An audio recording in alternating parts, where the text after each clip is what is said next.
चुनाव आए, ऐसे लोगों को वोट दिया जिन्होंने चुनाव आने के पहले तो काफी मैनिफेस्टो दिखा दिए, काफी बड़ी बड़ी तकरीरें आपके सामने कर दी, काफी वादे कर दिए, ये कर देंगे, इतना बजट ला देंगे, फला कर देंगे, मगर चुनाव खत्म होने के बाद में ना ये आपके हल्के में दिखे, ना जो वादा किया था उस वादे को पूरा किया, जिसकी वजह से आज गोवंडी के सड़कों की अब हालत देखिए क्या है।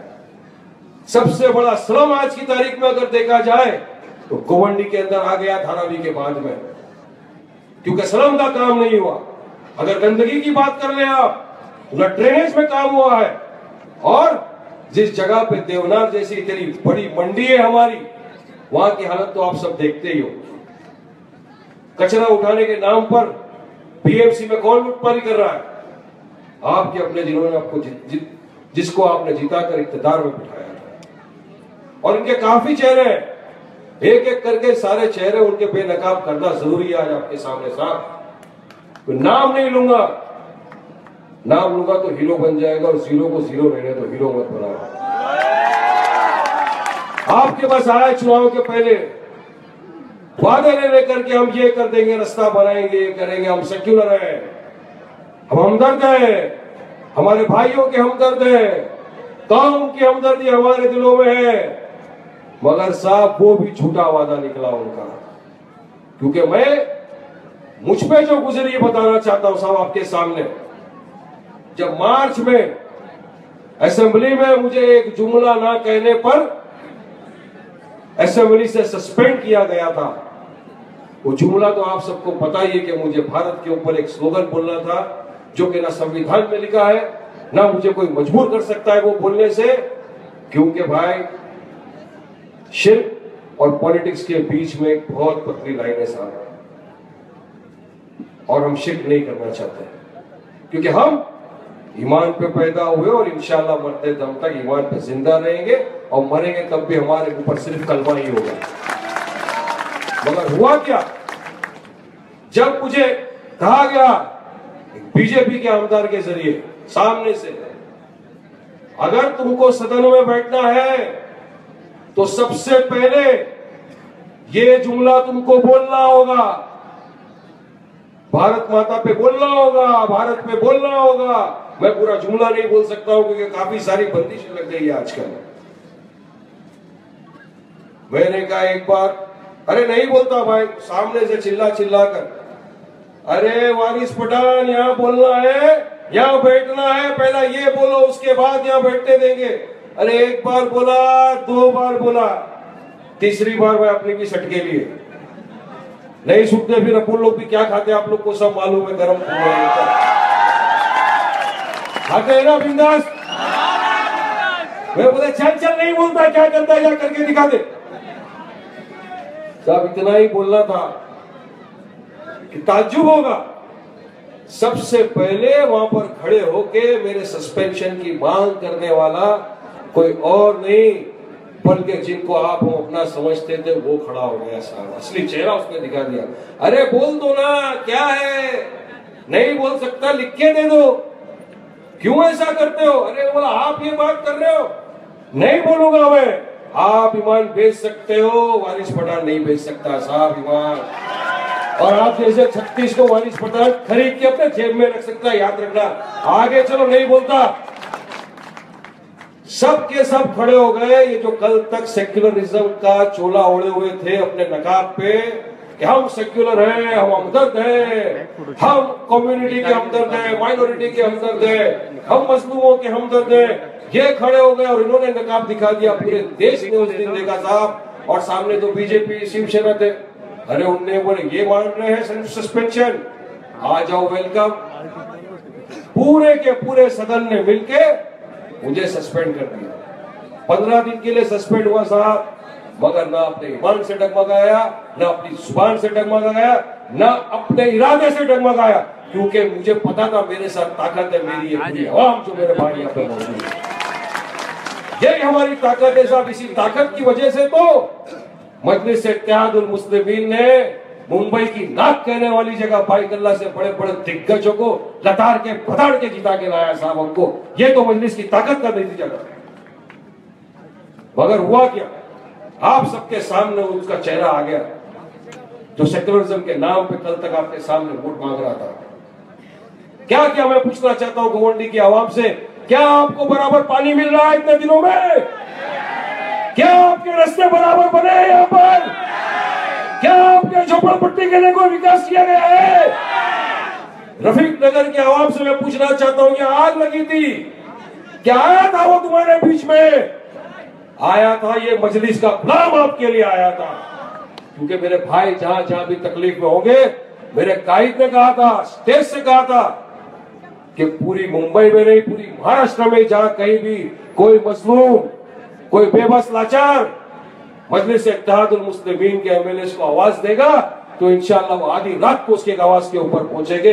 मेरी कायद का वोट था जो वारिस पठान आपके बीच में आया, उस दिन भी खड़ा रहा, आपके दुख दर्द में शामिल था, मगर जिनको आपने चुन के लाया, जिनको आपने इक़्तिदार में बिठाया, वो नहीं आया आपके बीच में। साहब क्या मुंह लेके आते साहब, चप्पल जूते के हाथ पिलाते आप लोगों को, मुझे पता है।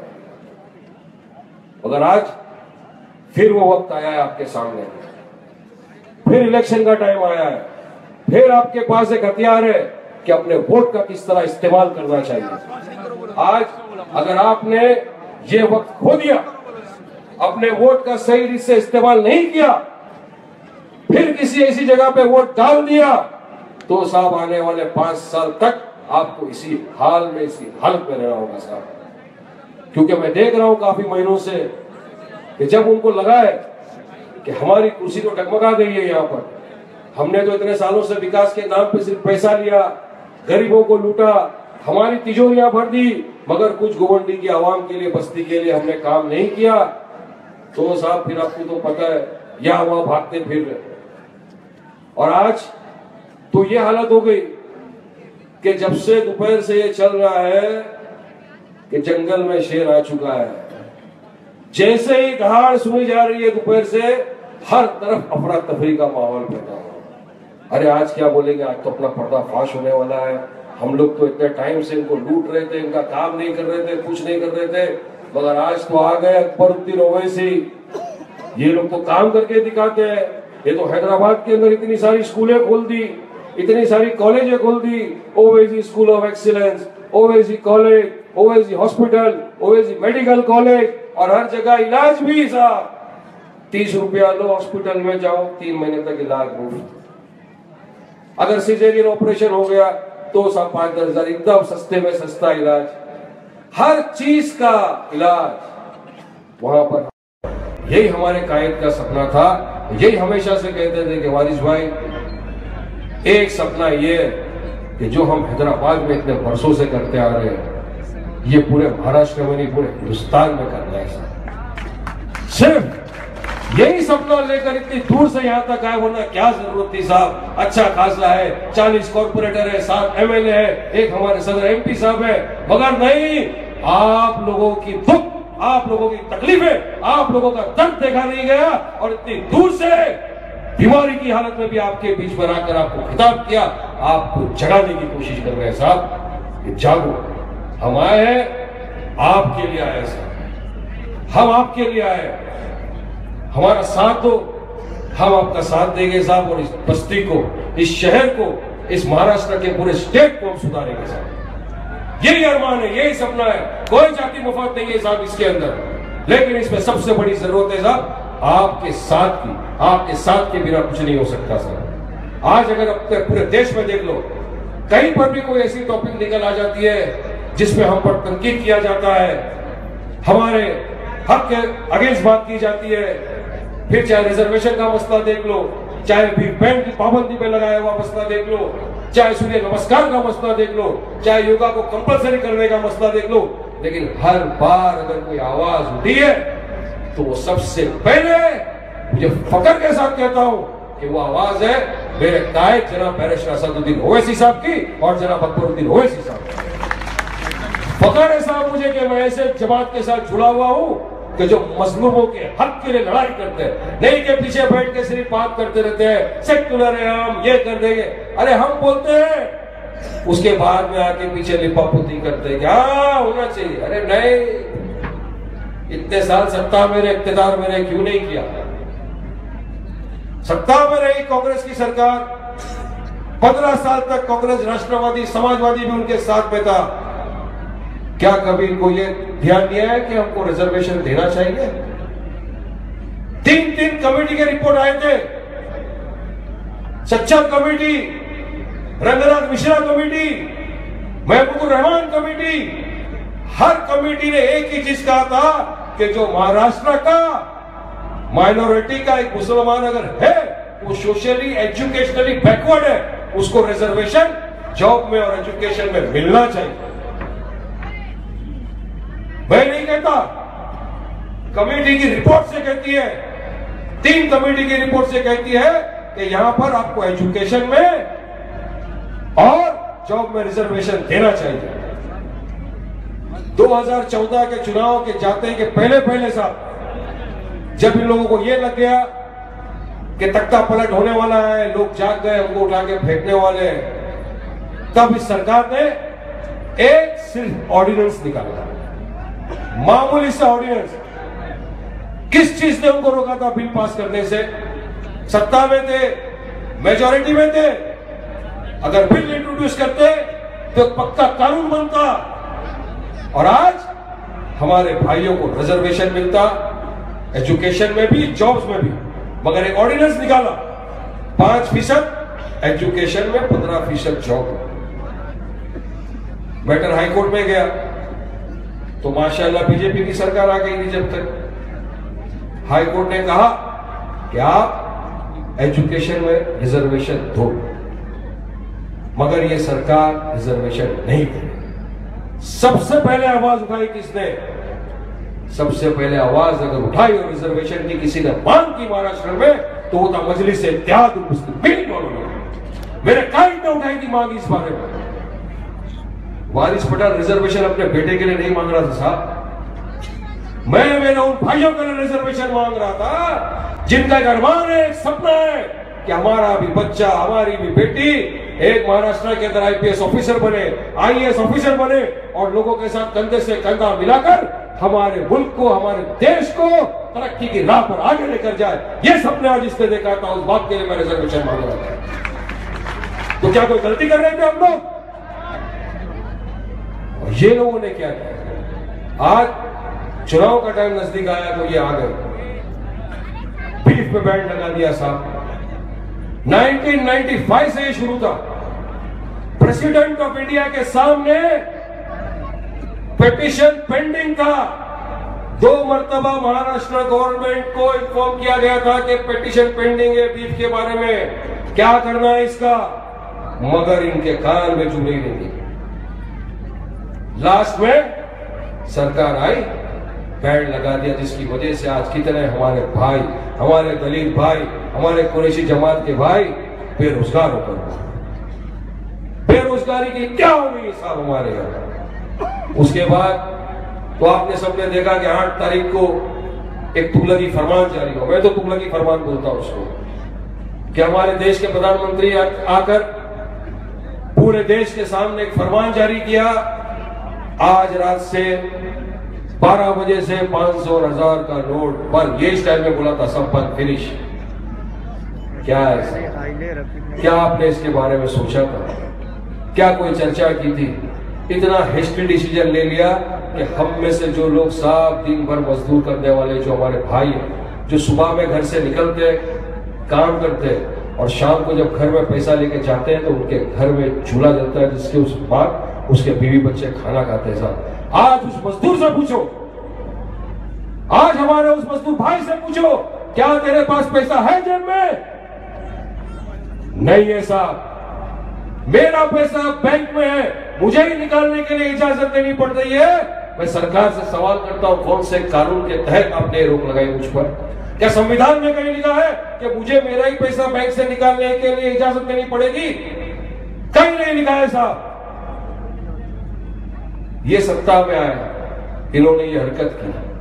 मैं पूछना चाहता हूं, ये सत्ता में किसकी वजह से है? अगर ये लोगों ने काम किया होता, ये कांग्रेस राष्ट्रवादी समाजवादी पार्टी के दरिंदे जो सत्ता में आके बैठ तो गए वोट लेकर, मगर काम नहीं किया। अगर इन्होंने काम किया होता तो आज ये बीजेपी की सरकार सत्ता में नहीं होती। इनकी नाकामयाबी की वजह से, इनकी नपुंसकता की वजह से आज ये सरकार सत्ता में है और हम सबको इसका भुगतान करना पड़ रहा है। मेरे भाइयों, देख लो आप, ये है डिमोनेटाइजेशन का इफेक्ट। क्या पूरा देश आंकड़े बता रहे हैं, आंकड़ों में बताया गया है। प्रदीप मोहंती का रिपोर्ट है जो कहता है कि जो ये मार्जिनलाइज एरिया है हमारे, वहां पर बैंक्स नहीं है, बैंक्स है तो उस पर एटीएम पे नहीं है, पैसा नहीं है, और हमारे एरियाओं को रेड जोन डिक्लेयर कर दिया जाता है साहब कि वहां पर आपको लोन भी नहीं दे सकते। तो क्या कभी आपके इलाके के आमदार ने या कॉर्पोरेटर ने कभी ये सोचा कि हमारे भी हलकों में बैंक हो जिससे हमारे लोगों को पैसा मिले, लोन मिले, ताकि वो अपना काम, अपना व्यवसाय, अपना घर बार चला सके? नहीं सोचा सर। मगर आप सोचना क्योंकि अब वक्त आ चुका है और अब तक अपने पास कोई अपनी पार्टी नहीं थी सर। अरे इसको नहीं देंगे, किसको देंगे, चलो कांग्रेस, राष्ट्रवादी, समाजवादी को दे दिया। मगर आज आपके पास आपकी खुद की अपनी जमात है जिसका नाम है मजलिस इत्तेहाद मुस्लिमीन। और ये वो जमात है साहब, तो गीदड़ों वाली और डरने वाली जमात नहीं है साहब। अगर डरने का खौफ होता तो मैं पतंग नहीं उड़ाता, पीछे फिरकी पकड़ के खड़े होता। डरने का खौफ नहीं है हमें, बेबाक लोग हैं और बेबाकी के साथ अपना हक मांगते हैं, और अगर मांगने से नहीं मिला तो छीन के लेंगे। आपके पास मौका एक है, 19 तारीख को, 21 तारीख को अपने चुनाव होने वाले हैं। दिखा दो इनको, जिन लोगों ने इतने वर्षों से अपने को बेवकूफ बना बना के अपना वोट लिया, उसके बाद यहां से छोड़ के दूसरी जगहों पे जा जाके काम करने की टेक दे रहे हैं, वहां पे बोल बचन चालू कर दिए। बता दो उन लोगों को कि हम तुम्हारी वो हालत करके रख देंगे, क्या धोबी का कुत्ता ना घर का ना घाट का। करेंगे ना भाई, दिखाएंगे ना इस दरिंदे को उसकी जगह। जिसने हमको यहां लूटा अब दूसरी जगह हमारे भाइयों को लूटने गया। बता देना भाई 21 तारीख को अपने वोट के जरिए। ज्यादा कुछ नहीं कहूंगा, मैं सब जानता हूं आप लोग जिसको सुनने के लिए बेताब है। बस एक रिक्वेस्ट, एक दरख्वास्त आज मैं करना चाहता हूं, बस जमात का साथ दो, मजलिस इत्तेहाद मुस्लिमीन को वोट दो। जमात मजबूत होगी, हम सब मजबूत होंगे, आगे बढ़ेंगे एक साथ साथ, और हमारे बच्चों का विकास होगा। मैं आपके सामने बुलाना चाहता हूं